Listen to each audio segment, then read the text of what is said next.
When you did go back and watch the game on Saturday, what did you think overall of Adrian's performance, and was there ever a point in the game where you gave any consideration to playing anybody else there? No, we missed some things offensively that we shouldn't have missed. Some of that was on the quarterback position, some of it wasn't. I think we did well enough there at times. There was times when we were struggling a little bit, and quarterback was part of that. And then we'd put a couple drives together, and he made some fantastic plays too. So it just needs to be a little more consistent. I know injury obviously health plays a role with all those guys, but compared to over the summer or the spring, do you think has the gap between number one and the rest of your room, has it closed at all? I don't want to talk about depth chart or anything like that. Adrian did some really good things, needs to play better. We missed some wide open guys Saturday, and that can't happen. I don't know how much of that has to do with his health, but the other guys are playing really well. So feel good about the depth there. In your coaching career, how challenging has this season been with all three guys getting dinged up at different times and having to sort of mix and match in practice and mix and match in the games? How challenging has this been? How's it maybe affected your offense? Yeah, there's been a lot of challenges, but overall, the quarterbacks have played well enough for us to win. We got to get better around them. We got to give them a little more time so they're more comfortable staying in the pocket. We got to get some more weapons in the program, and the guys we have on the field need to be in the right spots so the quarterback can trust them there. And everybody always looks at the quarterback, and there's been some good and bad there, and certainly having guys nicked up hasn't helped, but we're going to continue to get better around him. With a guy like Ramir Johnson, how do you view if you're going to use him, even if it's in a limited role for a game, or how you balance how to use a guy or not? I've been saying all year, when guys are ready to play, it's pretty obvious to us as coaches when they're ready to get in there and play. I think Ramir's really close. We've been trying to limit it to 4 games this year, and I think he's played 2, so we got 3 games left. You played just 4 freshmen, I think over 4 this year. I mean, do you plan to keep it at that number at this point? Do you see anyone surpassing that 4 mark? No, I mean, we're going to try to use as many guys as we can without wasting a year. And if guys were going to get limited reps, it doesn't make any sense to play them 30 snaps all year and have that be one of the year's eligibility. So we got to look out for the team, number one, but also for those guys' well-being. And just burning a year to play a few snaps here and there doesn't make sense. But if we have games left with them, we'll try. How big is the goal right now? Is it just next snap, next play, next practice, or do you reset it a little bit for the last 3 weeks of the season? No, our goal's the same as it's always going to be. We got to get better, and I thought they practiced with spirit today, had fun out there today, and our goal's not going to change. We got a lot of ground yet to cover, a lot of things to fix, but that's where our mind's going to be. Do your methods for doing that, getting better, do they change at all? I mean, do you assess the way things have gone, the way that you've attacked it, and alter that because they are not working at this stage? What's not working? If you feel like the way that you say you want to get better, are you changing the way that you look at how you do that? As coaches, you always have to continue to adjust schematically everything else. So we'll take a hard look at anything that's causing issues or lack of progress in the off season. I'll look at everything. Right now, our focus is on being out on the practice field and get better today. How do you feel about your leadership you're getting from your guys right now? Again, those are some big picture issues I'm happy to talk about in length after the season. Right now, our focus is on doing the best we can to get better today and then getting ready for Wisconsin. Defensively, you were really good early in the game, good in the third quarter. When you watched the film, what was different between the good and the touchdown?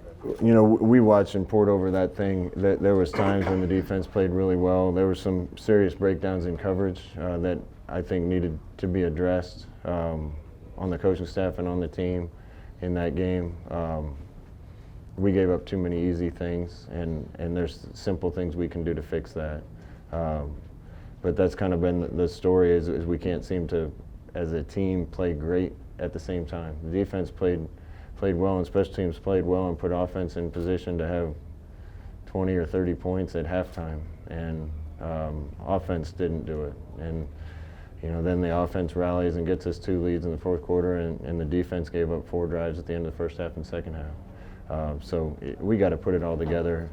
When this thing turns, it's really going to turn. But we got to play a more complete game as a team.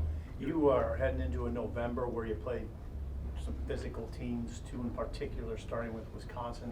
Do you feel like your team is better prepared for that now than it was maybe last year? I think in a lot of areas we've made a ton of progress. There's some other areas I'm not satisfied with where it is.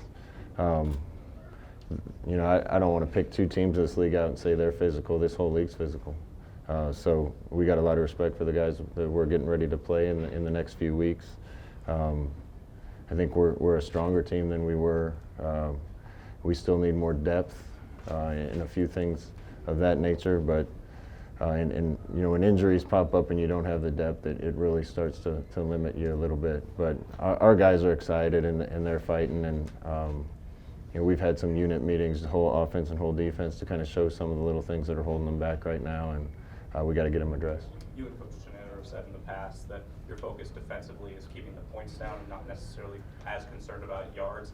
What's the point, I guess, of where you want your team to be and what total you want other teams to be at? Again, these are big picture questions. I'm happy to answer after the season, but I don't need to get off track with what we need to be focused on right now. The only thing I'm really worried about with points is that we have more than somebody else at the end of the game. How are you guys working on fumbles? You have 23 this year. We work on it every day. From a recruiting standpoint, I know you got guys out on the road this week. Is there a point where struggles on the field make that more challenging? No, no. People see where this is going, and we're not going to lose sight of that. This group has done an unbelievable job getting the program turned. It's certainly not happening as fast as I want it to, but we're going to get it done. That's why I'm here. Knew this thing wasn't in great shape when we took over, and we knew we had a lot of things to fix. We're in the process of doing that. The exciting thing is we got a lot of really good young players on this team. I think there's a tremendous opportunity for recruits to come in and try to make an impact early, and that vision and opportunity is going to help us on the recruiting trail a lot. Scott, I know you guys have those Friday practices for the younger guys the coaches have talked about. What have you seen from some of those guys who maybe they're not going to play this year, but what are you seeing behind the scenes that I guess would give you optimism about that? Yeah, just the development, and we got to continue to develop those guys. But the Friday practices look completely different than they did a year ago. And even if some of those guys aren't ready to play, I think there's a lot of guys in that group that are be contributing real soon. Bye weeks are pretty close together overall on the schedule, but do you take a different approach to this one compared to the last one, or are they pretty similar? It's been pretty similar. We shortened practice up just a little bit yesterday and today, but we practiced yesterday, today. A lot of the coaches are out on the road. We're going to have one more practice Friday and give the guys some time off to get ready for Wisconsin. On that recruiting piece, can you speak to the importance of these last two home games? Are they going to be big opportunities for you to have guys here, or are you looking more toward December on those? No, it's both. You run out of weekends. This is a year that falls where we only have 2 recruiting weekends in December, so we got to take advantage of the 2 home games and the 2 weekends in December and get as many guys in here that we want as we can. Anything else?